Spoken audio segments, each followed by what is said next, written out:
So, good evening guys. Tayo ngayon ay nagtatrabaho. So, nandito tayo ngayon sa Pilipinas at tayo nagtatrabaho. Trabaho pa rin. Kunyari, bakasyon. Guys, inom tayo tuba. Ayan, coconut wine. Coconut wine. Fresh coconut wine. Mula doon galing tong tuba, oh. Ayan, dyan. Ayan, sa ano na yan. Sa maliit na niyog dyan ang galing.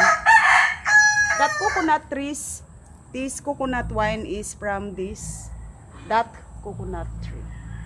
Very fresh. Cheers!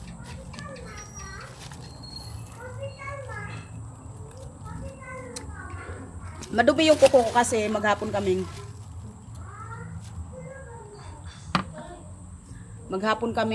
alam nyo na,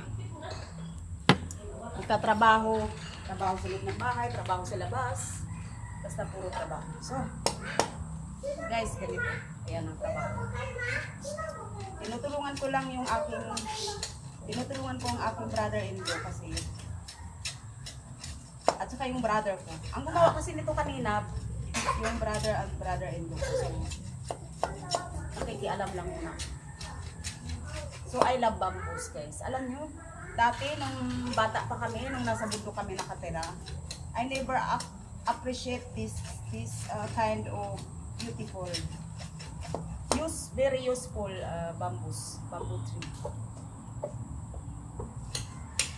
Kasi minsan, akala natin, kasi tayo minsan mga tao kasi, pagka made of woods or made of bamboos or nature, parang minamaliit, di ba? Minsan minamaliit ng iba na, ay, mahirap lang kami ganun. Parang, pero ang totoo, dapat itong ginagamit natin kaysa sa mga imported na mga gamit. Kasi alam niyo ba?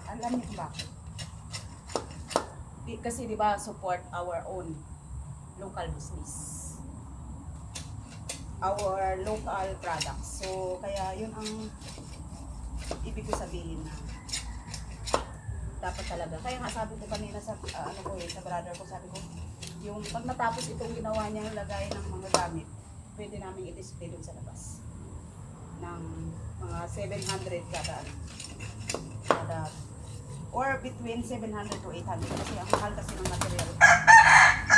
Kasi ang isang kawayan, 90 pesos na eh, ang isang buong kawayan. Eh yung kahoy pa. So kaya this is very natural material, but natural material from our nature, but it's still very expensive. So okay na, mag-ingay kayo dyan, hayaan nyo mag-ingay mga bata. Hindi naman yan nakaka-istorbo eh. Kasi yung atin, trabaho, tapos laro-laro. laro na. Tapos, ito, nagtatrabaho, 60 ng damit ko, guys. Gusto ko itong tahi ng damit ito. Wala lang, cute lang siya. Cute. Cute na damit lang siya. So, itaas natin ng konti. So, at kami nagpapausok, ayan. Di ba? Cute. Cheers, guys. Tuba. Pero ang sarap. Manamis-namis siya na asin-asin. Manamis-namis na asin-asin. So alam nyo guys, sa Pilipinas, dito sa atin, sa sariling bansa natin, na sinilangan, maganda talaga dito. Kailangan lang natin ng fix na trabaho.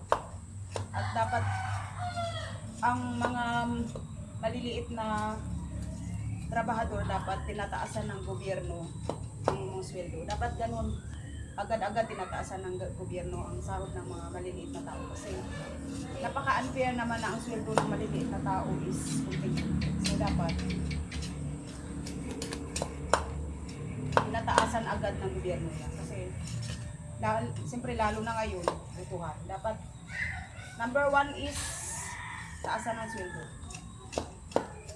Para sure na hindi naman kawawa yung ating mga ibang kababayan na talagang kapos na kapos. Kasi imagine nyo, yung iba sumasahod ng 100,000 a month, tapos yung iba sumasahod ng 6,000 pesos a month. Diba? Sobrang unfair. Dapat inaano talaga ng gobyerno yun. Agad-agad binibigyan, dapat ng lutas yan.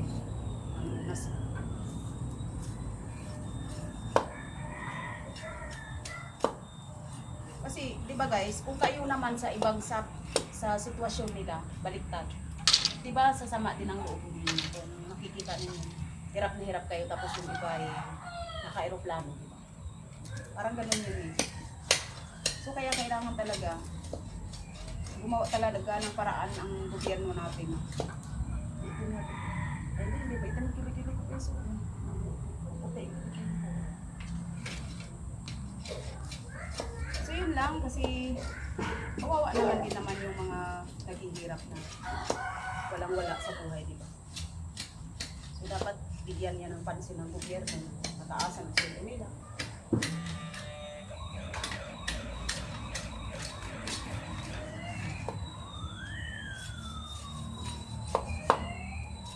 Buti na lang pag may ganyang sunog kasi walang lamok. Kasi kung walang ganyang sunog, Diyos ko, ang daming lamok. Grabe. Eh, minsan nakatayo lang ako dito, parang inubos na ako yung binti ko, parang inubos na ng lamok sa kakagat.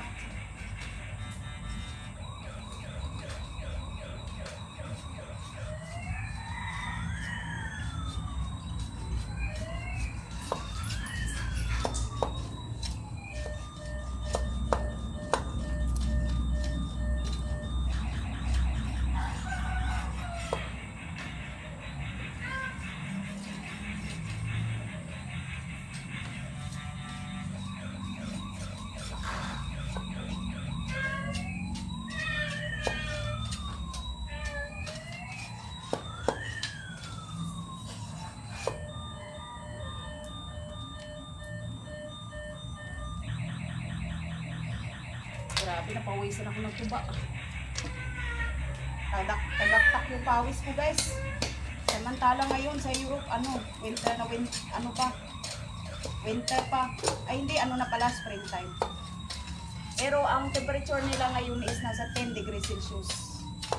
Tapos, dito is 28 degrees Celsius, imaginin mo yun. Doon sa Europe, 10 degrees Celsius na yun.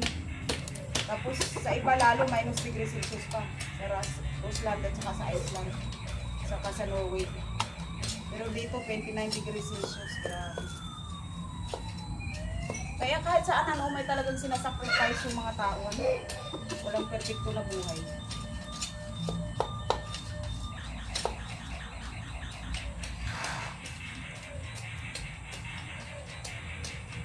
Kaya guys, if you are rich, share your blessings, because there are too much people in this world. They have nothing but they are happy and they are contented. But if you share your blessings, you will maybe receive a reward from the sky. So, ganun yun. Ganun na paniniwala ko. Pag may nagawa kang mabuti sa kapwa mo, ibigyan ka talaga ng bigyan. Kung hindi man dito sa mundo ito is sigurado yan na sumagot yung sigurado yan in the next life.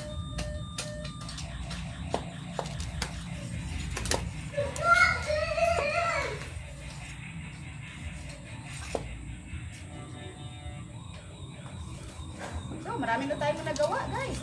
Diba? Wow! Saglit lang, papakita ko sa inyo po. For what? I will show you for what is the purpose of this. This is a cabinet for the proper things to put. Ayan. Medyo madilim kasi, ayan, yung nagawa. Yung half, ayan. Madilim na kasi, ayan, ang likod. So, ayan guys, ang likod. Ayan. Tapos, ang harap is, ang gilid is, so, the side view. Now, it's a little bit dark because it's already close to 6 p.m.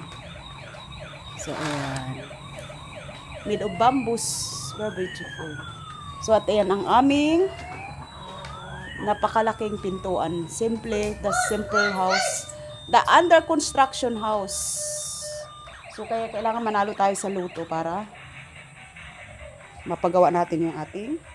So ito naman ang ating suot. Napaka-cute. Ganda-ganda. Oh, yan. Wala lang.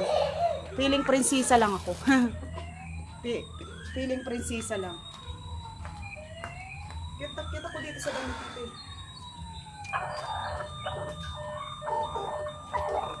Grabe yung pawis ko. Grabe yung aking pawis, guys. Grabe. Tulog. Ako lang umiinom, oh. Ayaw nilang uminom.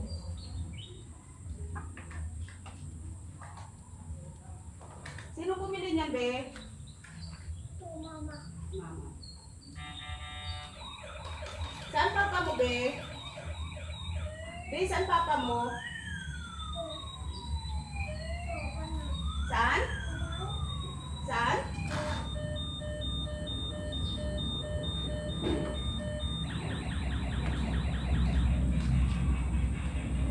Ay, madilim-dilim na, madilim-dilim na. It's getting darker, it's getting darker. So cute, eh no, wala lang. Cute na cute ako dito sa damit kong ito. At ako'y naliligo sa pawis, guys. Grabe. Naliligo tayo sa pawis ngayon.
Trabaho na ito, tiyagaan talaga.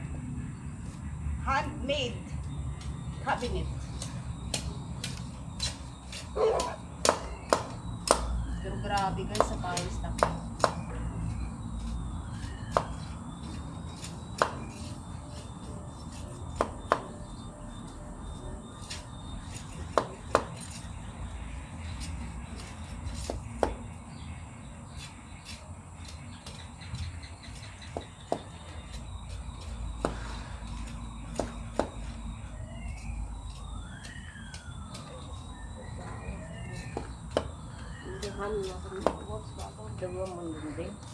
Yan.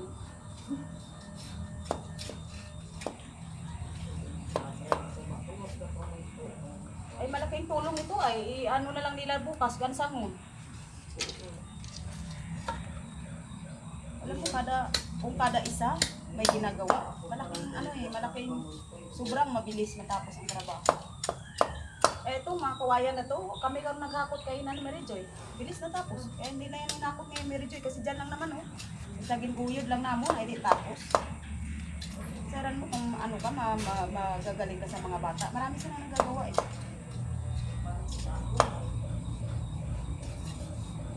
Kailangan mo lang silang gabayan. Kasi alam mo pag masipag sila rin nakikinabang yan, hindi tayo. Kasi hindi tayo habang buhay na sa ibabaw ng mundo. Kaya dapat ang mga bata masisipag sila para hindi kahit saan sila isabak.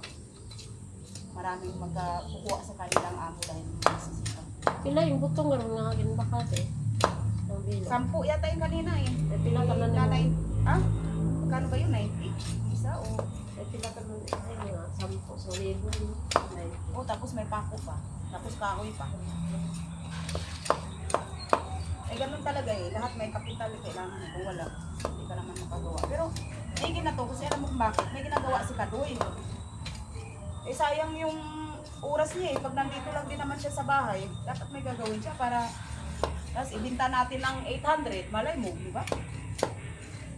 Ibinta natin ng 800 yung patungan na yan, malay mo, pag binili, uli, gagawa siya uli.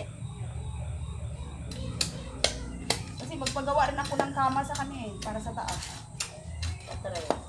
Katre, para pag may bisita, may matutulog doon. Pero pwede naman nilang tulugan pag walang bisita. Basta wag lang sirain. Ingatan ba? Ingatan at laging palalahanin yung mga bata na wag talunan kasi pag apak-apakan nila, madaling masira at sayang yung mga material dahil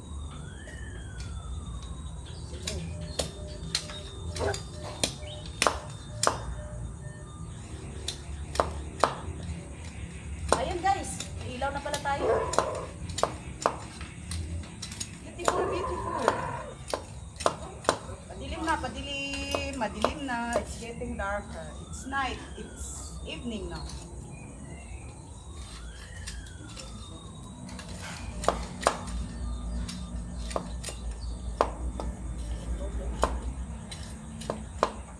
Kaya ko yan, nagagangat na yung lamig. The mosquitoes bite me. I am sweet and sour. Kinakagat ng lamok.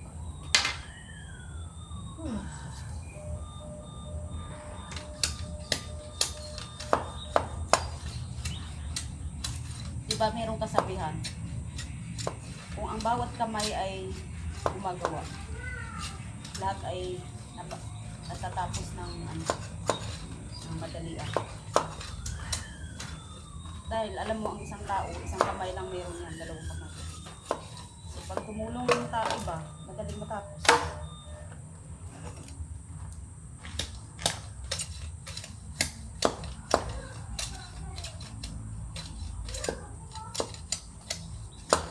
Kaya nagugustuhan tayo ng maraming tao kung tayo iisipan. At yan naman ang totoo. Kaya guys, alam mo, pag medyo tamad-tamad kayo, magmula ngayon, magsipag na kayo kasi aray ko sakit sa tuhod. Kasi pag masipag kayo, maraming amo na kukuha sa inyo. Sa totoo lang. So, yun lang guys. Salamat. At we will continue to the part 2 because it's already 17 minutes. A little bit too long video. Thank you guys. God bless everyone.